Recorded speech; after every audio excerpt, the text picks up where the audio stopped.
In a world of magic and mystery, two schoolgirls and their intrepid friends travel forth into adventure. This is Miss Moogle's Finishing School. Hi guys, I'm Melissa and I play Zova the Magus.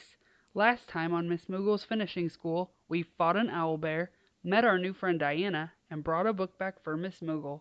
When we got back to the school, Miss Barbara was laid out and Miss Moogle was gone. Join us this week as we meet some of Zova's family and get some insight into her backstory. Thanks for listening. We need to figure out who S is and where bring us the book means to go to. I want to look around and see if there's anything else that I see.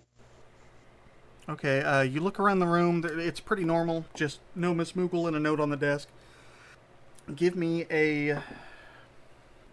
just a basic intelligence check. Both of you, you and Umi both. Nat 20, so 24 altogether. 17. This person that wrote this assumes that you know who he is and where it needs to go. So the fact that you weren't told kind of tells you something, or that you don't know kind of tells you something too, that this isn't a person you've dealt with, but they think you should probably know who they are. At least you two, Umi and Zova. Hey guys, I think we should go talk to Miss Barbara about this. All right, let's go.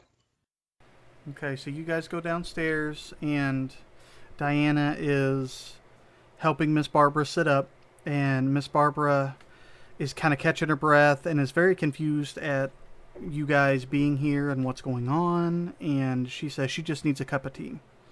So she goes into the kitchen and she starts a kettle, and she sits down and she gets herself together and she makes a cup of tea, and she starts sipping it, and she looks at you and says, what do you girls have any idea what's going on? Because I sure don't know. All we know is that we went and did what Miss Moogle asked us to do, and now stuff seems to be going wrong. Has she been acting strangely towards you two girls at all in the last week or so? Not really. Not to me, at least. Well, she's just been very distant, it seems like. She's been locking herself in the laboratory very regularly overnight, and it's just been very strange. I tell Miss Barbara thank you for the information, and I want to go check out the laboratory. So you're going to check out the lab. Is anybody else going to keep talking to her? I want to keep talking to her. I'm going to follow her to the laboratory. Okay, so Diana and Zova are going to go to the lab? Yes. Okay, so you two go to the lab. While you're walking up, Umi's going to keep questioning her. So what other questions do you have, Umi? Hey, Miss Barbara, is it normal for Miss Moogle to request her students to go and get books from places or special tokens of sorts? Well, she always sends girls to the tower as a graduation, almost as a graduation present. You get to get out of town, you get to go and see a little bit of the wider world. But this last adventure was so strange. She just, I don't know. Ever since the Dark Man came, she's been acting very strangely. The Dark Man? A large dark man came. Miss Moogle dismissed me, which was somewhat strange just in itself, and they retired upstairs. And then she just started acting strangely. Do you know if this man had a name? He never spoke his name, and come to think of it, I couldn't even really tell you what he looked like. He was just a large man in a dark cloak and dark hair. Does the name S give anything away to you? S. No. Anyone who might want a book we might have?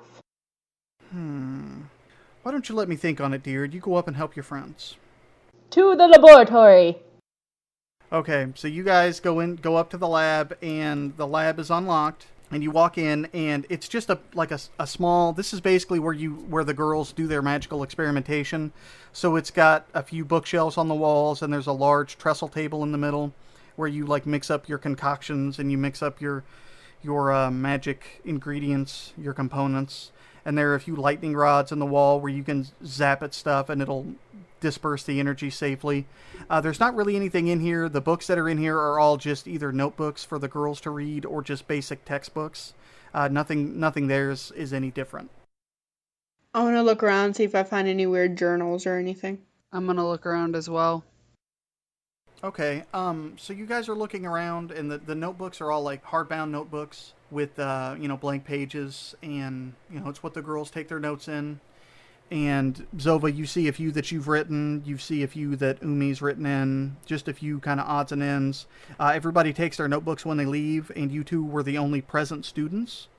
So you don't really see anything extra. There's a few textbooks on basic like legerdemain, like where you could work your hand motions for your somatic components, and but there's really nothing here that looks strange at all. Okay, well, if we don't see anything, actually, can I cast Detect Magic? It's probably stupid to do that, but just to see if there's anything, if anybody's been up here.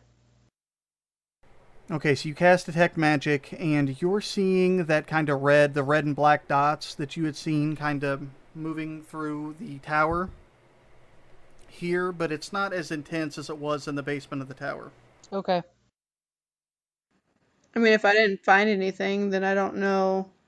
So you haven't seen anything that really ticks anything in your boxes, and these girls are here regularly, and they're not seeing anything that's really out of place other than Miss Moogle being gone and just like the few little clues of the door being locked and her acting funny. But she locked herself in this room the whole time? So Miss Barbara had said she was locking herself in this room at night. Maybe she was trying to protect herself from something then. Or she was working on a darker spell. Or he had her working on a darker spell. Like, I'm still trying to figure out how we're going to figure out who S is. We don't know him. We don't know them, but... Yeah, so guys, I was talking to Miss Barbara, and she said that there was a man coming to visit Miss Moogle. He was a dark man, big dark man, dark cloak. Would that ring a bell for you guys? Not for me. It doesn't for me either. Well, let's go back. Let's go find out from Miss Barbara how long ago they left, and maybe I can do some sort of detect magic to see which way they went outside. I would assume this man is S. That's what I was thinking as well. So you go back down, and she's sitting at the table drinking her tea, and she looks like she's a little bit more fortified, and she looks a little bit more spunky. She's got a little bit more energy. I'm gonna say, what's got you all chipper? Oh, just I just needed a cup of tea to get myself back to normal, dearie. So, Umi said that she talked to you about S and what was going on with Miss Moogle. Did you remember anything else? Well, I hate to say it, but Miss Moogle was just acting very, very, very disgraceful. Dismissing me with having a gentleman call her by herself and having a gentleman come upstairs with her with no supervision. It was just very disgraceful. So she was just acting so strangely. There might be someone that could help you. And who would that be? If you travel west to the mountains, there's a soothsayer in the mountains who knows of Miss Moogle and Miss Moogle's mission. She might be able to point you in the proper direction. Okay, so I tell Miss Barbara thank you, and I want to prepare to head west to the mountains. Okay, so you guys take a long rest, and you pack your bags, and as you all are preparing to leave, Miss Barbara meets you at the door, and she says, when you go to visit this woman, be very careful, because she can be a little strange. Strange how? Give me a perception check. 23? Miss Barbara is very uncomfortable giving you too many details about this person. So, Miss Barbara, about this person that we're going to see, is there anything particularly we should know about them? Should we be cautious? Well, she's a strange bird, and her and Miss Moogle hadn't spoken in years, but I know if you told her that she had disappeared or been kidnapped, she would be desperate to help. So if you go to the village at the foot of the mountains and ask for the soothsayer, the people should be able to help you. Before you leave, Miss Moogle had a very special gift that she wanted to give you that she wasn't apparently able to give you. So if you go to this place, I think you'll find everything you need. And she hands you a small hand-drawn map of the town of Gloomton, and it's got a little red circle inked around a specific building down a back alley. I think we should go to the back alley. Let's go, gang. Grab our stuff and we can head there before we head out of town. So you guys go down through the town center, and you go down a back alley, and there's a small building in the back alley. Like, you go down, and right at the end there's a door, and there's 2 statues on either side. There's a dog-headed celestial, like with wings, and a devil on flanking it, and it's got a dark wooden door. Let's go knock on the door. Okay, you knock on the door. You hear from inside, like, "Come on in." We go in then. Okay, you go in, and you enter into a dusty, musty room, and it's got knickknacks and assorted items, stuff overflowing, and stuff on the tables, and stuff in the shelves.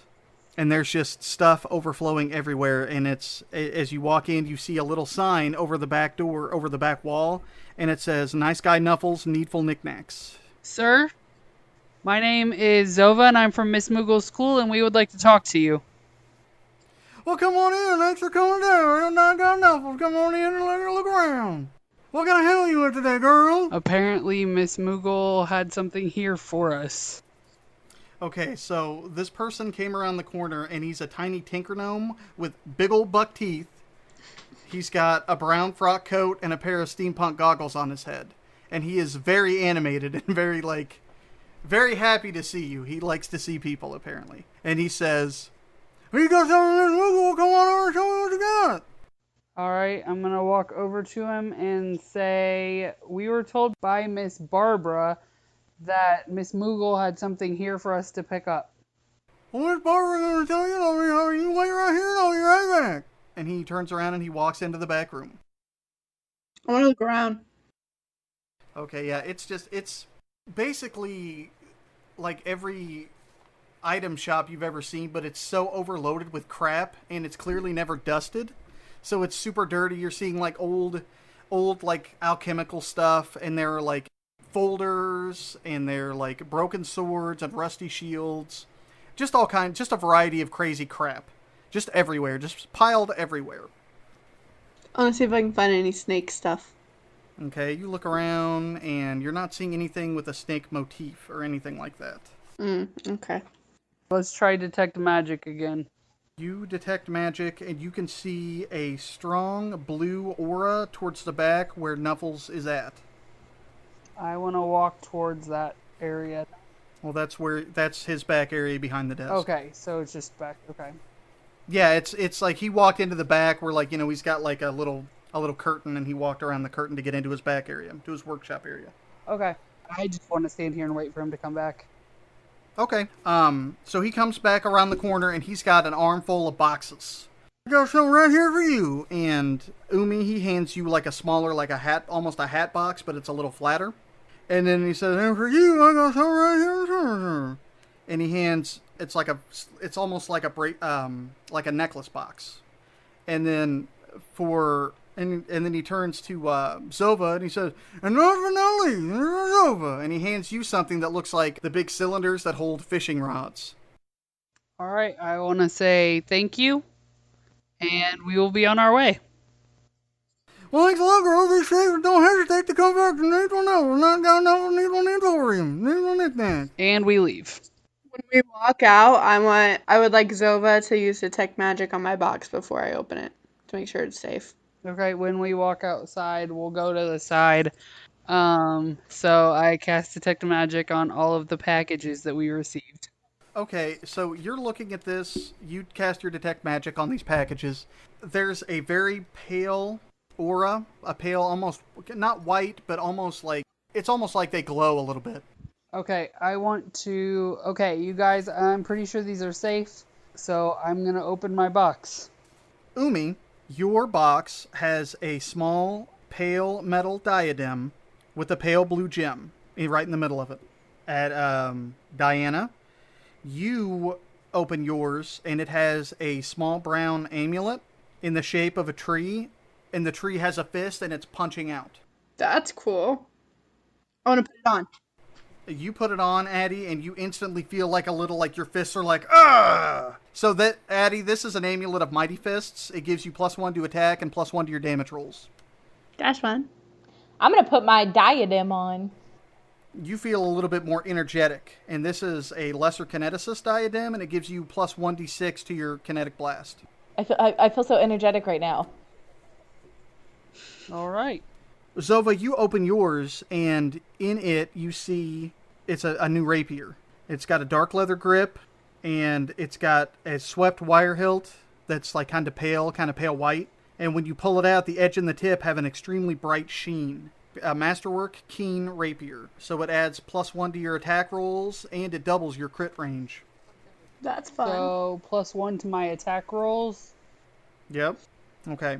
Because yours counts as a headgear, Leanne, you won't be able to wear helmets if you ever get a helmet. Addie, you can wear anything other than the restrictions to your class. You can't really wear armor, but you could wear multiple other magic items if you wanted, like if you find something. It's just a small necklace, right? Yeah, it's an amulet. Yeah, and then Melissa, obviously you'll want to use that, but like I said, you can upgrade that over time. Like if you find powerful wizards or whatever that can upgrade your weapons, you can upgrade it to upgrade it further too. Okay.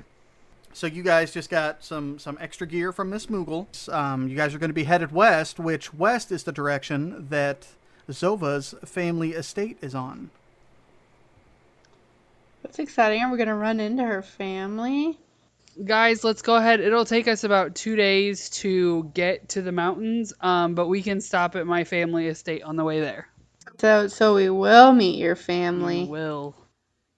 Exciting.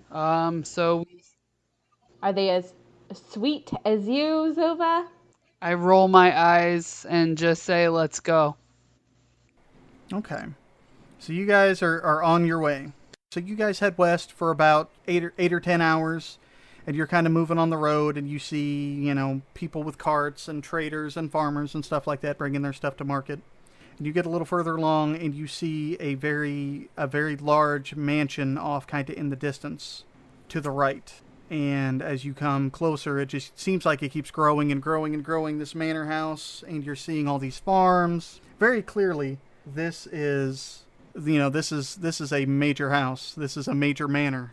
And you come a little closer, and as you come up, you come to a point where the road kind of forks off in the direction of this manor.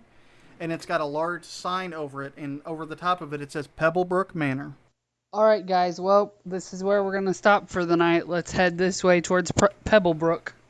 Okay, so you guys turn off to the right, and you come down the road, and you're kind of walking. And as you come up, again, this house is huge, and it's at one point, it looks like it might have been part of a castle house, and the rest of the castle was torn down to make room for more buildings, for more outbuildings. You can see stables, you can see farms, you can see a large pond or a small lake in the back. There are roads. It's got its own road system. Just large outbuildings. You can see cottages lining the way as you go, and the main road leads right up to the main door of the house, which has like a horseshoe shape, like a U-shaped drive where people can pull up in their coaches to visit. And it's got large double doors at the front. I want to go up and knock. I want to run in front of her and be knock, knock, knock. Okay.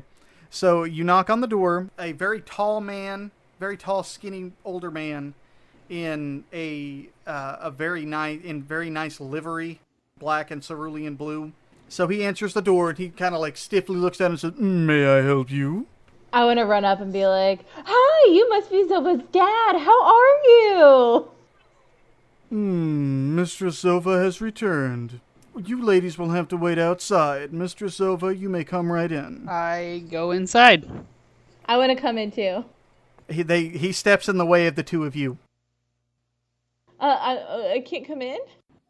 Peeves, they can come in. I roll my eyes and step around him and wave them in. Yeah, Peeves. We can come in, Peeves. Yeah, I want to like righteously walk by him. Very well, madam.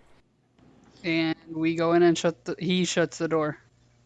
Yep, you go in and he shuts the door, and you walk through this large sitting room area into a parlor, and your mother is standing there. Hello, Mother.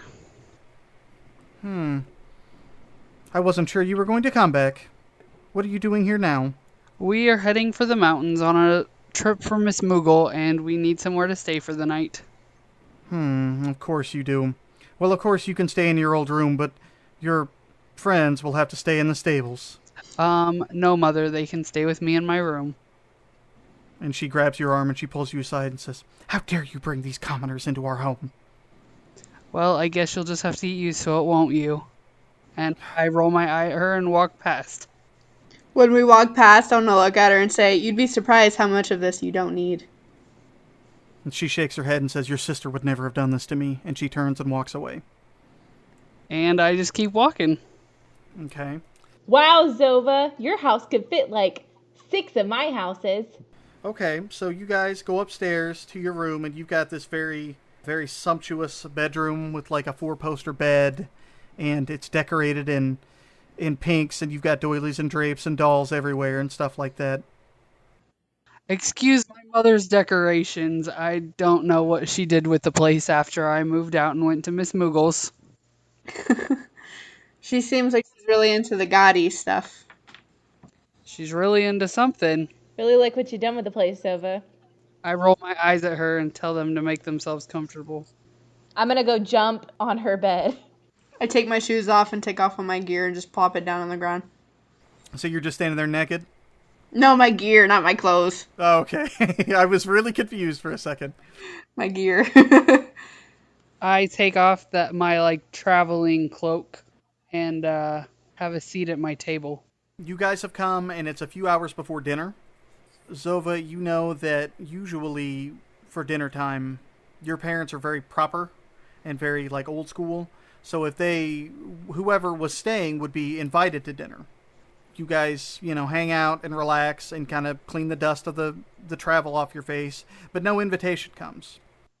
I'm just going to go down, guys, and find the cook and just tell them we will be eating up in the room tonight and they can deliver it up here. That sounds fine to me. I don't know if I'd want to go down there with that woman anyways. I know what you mean. Okay, so you go down and you go through the kitchen, and the kitchen is as big as your bedroom, if not bigger. And there are 3 chefs chopping away, 2 male and 1 female, and servants scurrying around. And obviously, they have an actual dinner prepared. So you go up to the cook and you ask him if you can have some food. Yeah.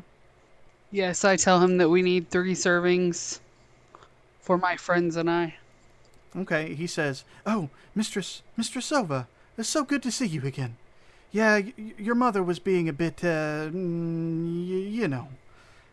we definitely made you a nice little meal. It's around back in the larder area. Just grab the tray and head right on up." All right, thank you very much. And I go and grab the tray and head upstairs. Okay, so you grab the tray, and it's got like a chicken dinner with the trimmings. It's got like a nice homey country meal. And there's enough for 3 of us? Sticks to your ribs. There are 3 plates, and there's more than enough for you to have, and probably have some tomorrow, and probably take some with you. The servants clearly like you a lot.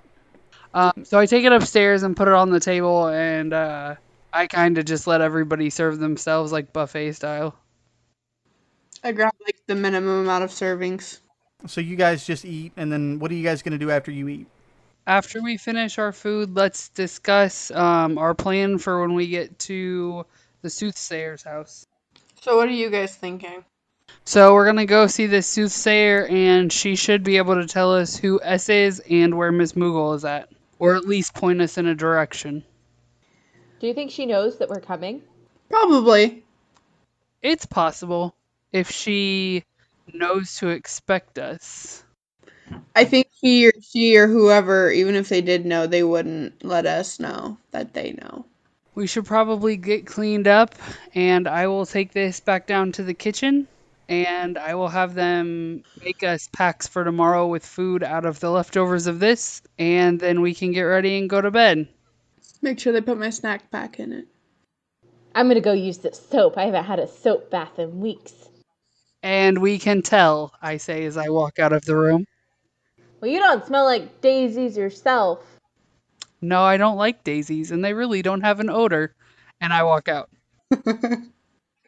Okay, so you take your stuff downstairs. The cook that you talked to earlier is the only one left, Does this cook have a name? I feel weird just calling him Cook. Ricardo. That is, no. My family would not hire somebody named Ricardo, let's be real. Can be Donald. Donald is fine. Donald Trump. Okay, it can't be Donald. Yeah. It's Do you have? You can make up a name. Henry. Henry. Henry the chef. Okay. All right. So Henry the chef is cleaning up, and you come down, and he's just kind of cleaning the kitchen. Henry, dinner was fantastic. I appreciate your effort. Oh, thank you, madam. Thank you so much. It's an honor to see you again. We're so happy to see you here after the unfortunate incident. Yes, it was unfortunate, and there is too much under the bridge here. Henry, could you possibly use the rest of this food to make some packs for me and my friends tomorrow as we leave on the rest of our journey? Absolutely, madam. I'll have him in the same spot tomorrow. All right, thank you very much, Henry. Have a good night. And he kind of touches his head and bows to you. I turn and walk back upstairs. Okay, so as you're walking towards the stairs, your mother comes back out. Hello, Mother. Why weren't you at dinner? We received no invitation, and if my friends cannot eat with us, then we ate up in my room. Oh, well, of course your friends didn't get an invitation. They're commoners. Oh, Mother. And I roll my eyes at her and go to walk up the stairs. You know, you don't have to blame me for what happened to your sister. I don't blame you for what happened to my sister, but you also don't need to blame me. And I turn. Well, if you had done what you were supposed to do and married him, none of this would have happened. I told you a long time ago that that was not going to happen. You're a disgrace. And she turns and walks away. Umi and Diana would have heard that, because that was right on the stairs. So you go back upstairs and go into your room? Yes. Well, well, well. My have the turns tabled. Umi, you smell much better. Thank you. I used your bar soap. Your bar soap. Well, at least you didn't use the good stuff. I appreciate that. And your toothbrush. No, that wouldn't be sitting out. I don't know whose you used. I make pallets for them. I'm assuming I have like some couches in my room. Yeah, you've got cushions and blankets and pillows. I make the beds out, and then I go draw myself a bath with my good smelling oils. I get into Zumi's bed. Ah. I'll deal with her when I get out of the bath. I need a moment. Wait. You get into Zumi's bed? Who the fuck is Zumi? I don't know. The dog downstairs. The downstairs mutt. The He mongrel. always calls me Zoomy, and I got... Oh my gosh, I'm so sorry. Yeah, So Umi goes to the dog's bed while I get in the bathtub. No, I'm in your bed, Zova. I will deal with her when I get out. Okay, so you take your bath and you get out, and I'm guessing Diana's just chilling. Yeah, I mean, my character probably wouldn't bathe. It doesn't seem likely. But Well, you could in the woods. Doesn't seem like you'd bathe in a bathtub though. right, it would be like a dip in the water. My character turns into a snake when she sleeps. So I'm gonna stand here and turn into this giant snake real quick. I walk out of the bathroom and see this happening, and I'm like, oh, Diana. All right, well, that bed is yours, and point to one of the pallets that I have made out. But here's the thing. Okay, the house would technically have tall banisters, right? Like on the sky, since it's a really old house. So I'm gonna go up and wrap myself around that instead of the bed. I look at her, and I'm like, or you can sleep there. And then I turn to my bed and see Umi in my bed and say, you may get out of my bed right now. Thank you very much. I'm passed out cold. I'm already asleep. I just go push her out of the bed. Okay, so Umi, you fall to the ground with a big ol' thump. I don't even wake up. Yep, you're I just see this out. happening. Like, I see all this happening, so I can still see it. And I want to put, like, my tail down and just kind of, like, scoop her a little bit. So, you know how snakes can, like, I want to hook under and just kind of pull her up a little bit and freak her out. So okay, so she's gonna be like floating in your tail. Yeah. Okay, like a hammock. Uh-huh. Y'all's fucked up. Did you just Jungle Book my character? Yep. Yep, she did. Okay, so you guys get a good night's sleep and you wake up and Umi, you're dangling in Diana's coils, and Zova, you've slept in this big, comfortable four poster bed for the first time in forever. I wake up very, very refreshed and pleasantly surprised to see that Chef Henry put some tea and croissants on the table in our room. Oh, Chef Henry's a nice guy. He really is. Okay, so you guys have your morning tea. Get ready. Pack everything up again. I put everything back as it was. I was taught to be a polite guest. I clean up after ourselves. We clean up after ourselves, or I clean up after us. And then we head down, and I get the packs that Henry has made for us out of that area. I bid him farewell, and then see Peeves on the way out and tell him goodbye, and head towards the door. Since Zova's rich and stuff, would you have any horses that we could take? So she does have horses. She kind of knows how. She would be more likely to be like a rider and a coach. Hey, Zova, you're pretty rich. Why don't we, check out the stables? Maybe we could take a horse, get there quicker. Let me see if I can find my father. That I kind of need to ask. I can't just take their animals. So, you guys wait out here. I'm gonna go in and see if I can find him. Okay. So you go back inside, and you know that your father would normally be in the study, but you go up and he's not there. And you walk through the house, and you're kind of looking for him, and you don't see him, and you don't see your mother. I want to go walk outside of their bedroom and see if I hear anything. The door's open. The servants are in there cleaning. Okay. I want to go down to like the dining area and see if they still happen to be down there eating breakfast. You go down there, and there are servants cleaning. All right, I go find Peeves and say, Peeves, do you know where my mother and father are? Miss Zova, the lord and lady of the house have went to the family cemetery to pay their respects as they do every morning. Of course, that's what they're doing right now. Okay, well, we're gonna go to the stable and check out some horses. If they happen to get back before you hear us riding off, send father out, please. No. I'll be sure to let them know, but I'm sure they won't be back for a good long time, madam. Feel free to take anything you need, and I'll clear it with your father. And he winks. Thanks, Peeves. And I walk outside and say, let's go to the stables. Okay, so you walk outside, and you guys are like, yeah, we're on. And you go to the stables. The stable hands are out there, including the stable hand boy that you had a crush on when you were younger. He's definitely put on some weight. His name's George. He's like, oh, Mr. Sova, what can I do for you this fine day? Hi, George. Long time no see. Oh, it's been a long time. Ever since the young mistress passed on. Yes, everybody keeps bringing that up, George. Very sorry, madam. Anyways, we will be in need of 3 horses, saddled up and ready to go. Oh, well, thing is, madam, ain't got no horses for riding. All we got's dray horses. Would you like a coach? That's even better, George. Very good. I'll have one waiting out for you in about 20 minutes, madam. All right, thanks, George. George is preparing a coach for us. It shall be ready soon. Okay, so you guys kind of hang out and wait and just kind of look over this giant estate. And George comes out and with a very apologetic look on his face comes riding out with a 4 in hand, which is not a coach. It's just like a flat cart with no top over it. And he says, sorry, ma'am, this is all we had available. What happened to the coaches, George? Locked up, ma'am. Only use them for special occasions now. Special orders of your father. Oh, that is fine. We can use them. I have his permission. It's all only that he's got the only key, madam. This is all we got. It's the forward hand. Let's go break in. Diana, you and George would get along.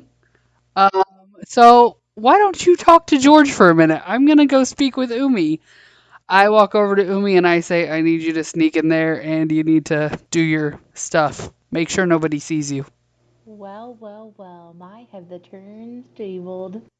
Okay. So you're gonna go in and try to pick this lock? Yeah. Give me an escape artist check with disadvantage. Why disadvantage? Because she's never picked this lock before. Oh. Okay, so that was an 11. Okay, 11 plus 4. Uh-huh. 15 gets it. You kind of use your brain powers and you wiggle the lock a little bit, and it's not a particularly difficult lock, and you jimmy it open and it pops open, and this little section of the barn has 2 coaches, one of which is covered and encrusted in gold and diamonds, and the other one is a little bit more subdued, but it still has the kind of the blue and black, and it's just very sumptuous looking. I pull out the one with the diamonds on it. You wouldn't be able to pull it out. No, you'd have to hook the horses up to it. George will have to do that. You just had to get it unlocked. I'm still outside, by the way. We're talking telepathically. Do you have that? Because I don't have that. Yeah, I mean, I'm pretty sure I do. You can peek in and see that she did it. It's like just to the back of the barn. I stick my head in the thing in the barn, in the stable, and see that it's open. George, it's open now. Can you get us the coach ready? It was already unlocked. I just tried the door. I don't know what happened. And just use the easiest one. Give me a diplomacy check. Ooh, I got an 18. George says, oh, well, I could have swore it was locked earlier, miss. I'll take care of it. Thank you, George. Loud enough that Umi could hear it, but very low, say thank you. And then I look at Diana and say, and thanks for distracting George. You're welcome. Diana puts her boobs back in her shirt. I'm just kidding. Well. Okay, so a few minutes later, he comes out and he's got the coach all dolled up and ready to go. Horses attached and everything. All right. I appreciate this, George. I climb on in. Not a problem, miss. Bring it back whenever. Will do, George. Thank you so much. Next time on Miss Moogle's Finishing School, the girls reach the mountains, but is something amiss? Thrills and chills abound as the girls take another step closer to the truth.